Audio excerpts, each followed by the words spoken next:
Bienvenido a este completo vídeo sobre el transatlántico RMS Empress of Ireland, Emperatriz de Irlanda.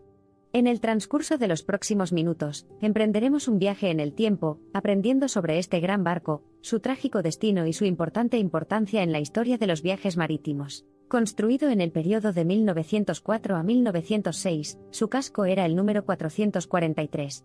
Fue botado el 27 de enero de 1906 en el astillero Fairfield Shipbuilding and Engineering Company, ubicado sobre el río Clyde, en Escocia.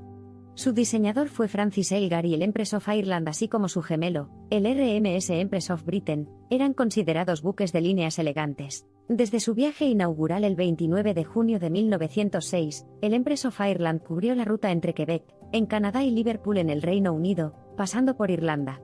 Hasta mayo de 1914 había transportado en 95 cruceros a más de 117.000 personas, la mayoría inmigrantes de origen escandinavo. Poseía un desplazamiento nominal de 14.000 toneladas, 4 cubiertas, sus camarotes se distribuían en primera, segunda y tercera clase y tenía capacidad para 1.500 pasajeros. Desde el puente hacia el castillo de proa estaba la tercera clase, la segunda clase se acomodaba a popa, y la primera clase ocupaban las dos primeras cubiertas. Los aposentos y comedores de primera clase estaban adornados al estilo eduardiano, un comedor con 3 niveles de altura, poseía una biblioteca con 650 publicaciones, cafetería y sala de fumadores, su mobiliario estaba revestido en cuero, y sus paredes estaban revestidas en elaborados artesonados de madera. Estaba dividido en 11 compartimientos con 24 compuertas estancas que se accionaban manualmente. A raíz de la tragedia del Titanic, se le había dotado de suficientes botes salvavidas cuyo número excedía el pasaje completo. El capitán Kendall rutinariamente había realizado simulacros de emergencia consiguiendo que la totalidad de los botes se bajaran en 4 minutos. Los dispositivos de seguridad del Empress of Ireland incluían 10 mamparos estancos que dividían el casco en 11 compartimentos que podían sellarse mediante el cierre de 24 puertas estancas.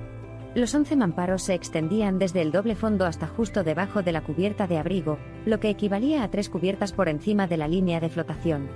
En teoría, el buque podía permanecer a flote con hasta 2 compartimentos inundados. El Empress of Ireland partió de Quebec a las 16:30 del 28 de mayo de 1914 con destino a Liverpool en su viaje número 96. Al caer la noche, seguía navegando por el río San Lorenzo, en Quebec, aguas abajo hacia el Océano Atlántico. Luego de desembarcar al práctico del puerto de Quebec, el transatlántico divisó por estribor al carguero noruego que transportaba carbón, SS Storstad, comandado por el capitán Thomas Anderson a 6 millas náuticas, 11,1 kilómetros, de distancia. Eran las 2 de la madrugada, el cielo estaba despejado y la visibilidad era buena. El capitán del Empress of Ireland, Henry Kendall, pretendía tomar la ruta más rápida de salida al Atlántico. Para eso ordenó virar a estribor derecha, con el objetivo de realizar, posteriormente, un giro a babor izquierda, y avanzar hacia mar abierto, luego de cruzar con el Storstad. Henry Kendall se dispuso a realizar el cruce por estribor, aunque las regulaciones náuticas establecen que los cruces deben efectuarse por babor. Mientras tanto, el primer oficial del Storstad, Alfred Toftenes, observó las luces rojas babor del Empress of Ireland e interpretó que el capitán del transatlántico pretendía cruzar por babor como establecen las regulaciones. Para asegurar una buena distancia para el cruce, el oficial Toftenes realizó un giro hacia estribor. Al momento de estas maniobras, las condiciones meteorológicas cambiaron repentinamente y un denso banco de niebla envolvió ambos buques. Por este motivo, el oficial del Storstad no pudo observar que el Empress of Ireland estaba girando a babor. Por su parte, el capitán Kendall, al perder de vista al Storstad, ordenó poner las máquinas en reversa para detenerse y esperar el cruce del carguero noruego.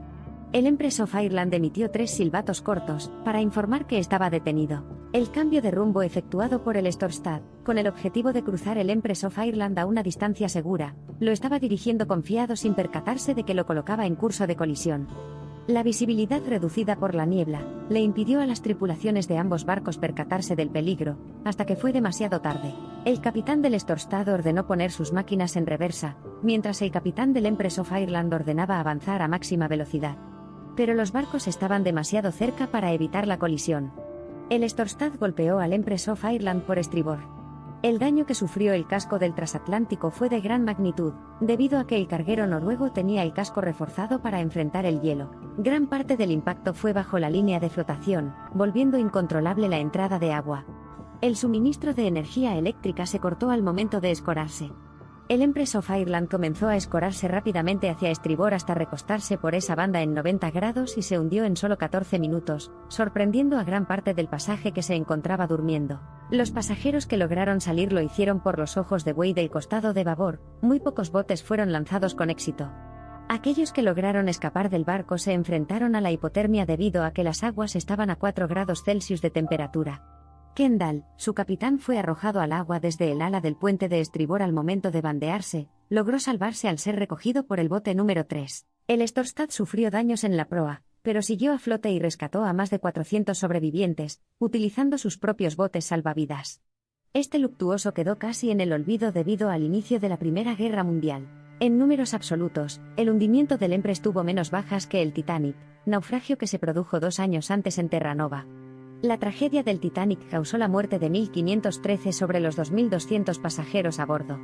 Sin embargo, la proporción de pasajeros que murieron en el Empress fue mayor. Solo 465 de las 1.477 personas a bordo sobrevivieron, convirtiéndose en la mayor tragedia marítima de Canadá. Una comisión fue establecida para investigar el accidente. Lord Mersey, el afamado jurista que había investigado el hundimiento del RMS Titanic, lideró dicha comisión. El capitán Henry Kendall fue exonerado de toda responsabilidad en los hechos, a pesar de que el primer oficial del Storstad contradijo el testimonio de Kendall. Se estableció que el capitán Thomas Anderson del Storstad ignoró las señales del Empress of Ireland llevando su barco a un curso de colisión. El SS Storstad fue confiscado como compensación económica. La comisión especial que investigó el siniestro determinó que el rápido hundimiento fue consecuencia de la gran cantidad de ojos de buey que estaban abiertos a causa de la temperatura interior. Estaba calefaccionado, y por donde entró agua en cuanto el barco comenzó a inclinarse, el pasaje que estaba a estribor no tuvo la oportunidad de salvarse. La reglamentación ordenaba cerrar los ojos de buey cuando el barco zarpaba, pero la práctica corriente consistía en mantenerlos abiertos, para ventilación, mientras el barco navegaba por el río San Lorenzo. El pecio se encuentra protegido desde 1999 por el sitio histórico marítimo de Pointe-au-Pere, en Quebec. La compañía Canadian Pacific Railway construyó 3 monumentos en homenaje a las víctimas, uno en Fathers Point y otros 2 en los cementerios de Rimouski y Mount Hermon. En 2014, al cumplirse 100 años del naufragio, se realizaron diversas actividades para recordar el hecho, con la participación de varios descendientes de víctimas y sobrevivientes. Hoy, la historia del Empress of Ireland es un recordatorio de los peligros e incertidumbres de los viajes por mar. Sin embargo, también encarna el espíritu de quienes aventuraron su vida en el mar, comenzando cada viaje con esperanza y la promesa de un nuevo comienzo. Empress of Ireland, que alguna vez fue un símbolo vibrante de avance tecnológico y espíritu indomable, se detuvo al pie del río San Lorenzo. Este lugar de descanso final es ahora un sitio protegido en aguas canadienses, un testimonio tangible del lugar del barco en la historia. Aunque ya no está con nosotros, su historia sigue viva como un conmovedor recordatorio tanto de la determinación de quienes se han esforzado por mejorar la seguridad marítima como de los naufragios que han conducido a tales avances. La historia de Empress of Ireland es desgarradora, impulsada por la valentía, la pérdida y la memoria. Nos recuerda la frágil relación entre la humanidad y la gran e impredecible extensión de los océanos, y las tragedias entrelazadas en un solo momento de la historia marítima. El barco, junto con su historia de grandeza y tragedia, se recuerda de innumerables maneras, como libros, recursos de Internet, películas y museos, preservando su historia para las generaciones futuras, tanto como advertencia como suceso conmemorativo. Desde los artefactos supervivientes hasta las conmovedoras canciones de cuna que alguna vez llenaron los pasillos con paneles de madera del barco, la memoria de Empress of Ireland sigue siendo vibrante hasta el día de hoy, y continúa cautivando a narradores, artistas e historiadores de todo el mundo. Incluso después de un siglo, otro hecho que atestigua el poder de la historia son los esfuerzos de investigación y recuperación en curso. Cada nuevo artefacto rescatado de lo profundo, y cada detalle adicional desenterrado de los anales de la historia agrega una nueva capa al legado de Empress. Empress of Ireland es un poderoso testimonio de la naturaleza dual de la historia marítima. Así como el mar podía ser generoso con quienes se atrevían a conquistarlo, también podía traer destrucción desenfrenada, recordándonos el inmenso poder de la naturaleza. La emperatriz inmortal, así comercializó el Canadian Pacific Railway, Empress of Ireland, un eslogan irónico en retrospectiva y conmovedoramente apropiado. Ningún barco pudo resistir una colisión prematura en la densa niebla, pero la memoria de la emperatriz sobrevive a su manifestación física. Como ocurre con cualquier evento marítimo importante, la catástrofe provocó cambios a gran escala en el diseño, Las regulaciones y los procedimientos de seguridad de los barcos, cuyo impacto de gran alcance se puede ver en los cruceros y transbordadores de pasajeros modernos en la actualidad. La grandiosa narrativa de este transatlántico continúa atrayendo a quienes buscan descubrir el significado cultural, histórico y emocional del barco perdido, con la esperanza de arrojar más luz sobre algunas de las áreas aún peligrosas de la historia del barco. En esta era, plagada de avances tecnológicos y científicos, es primordial que reflexionemos y estudiemos continuamente nuestro pasado. La emperatriz de Irlanda, inmersa plenamente en una conmovedora historia de grandeza y tragedia, sirve como una lección crucial sobre la fragilidad y los peligros de los viajes por mar. Su hundimiento no fue solo otro desastre marítimo, sino un punto de inflexión en la historia marítima. Empress of Ireland sigue sirviendo como faro que proyecta sobre el pasado, recordándonos que nunca demos por sentados los avances en seguridad marítima y transporte que disfrutamos hoy.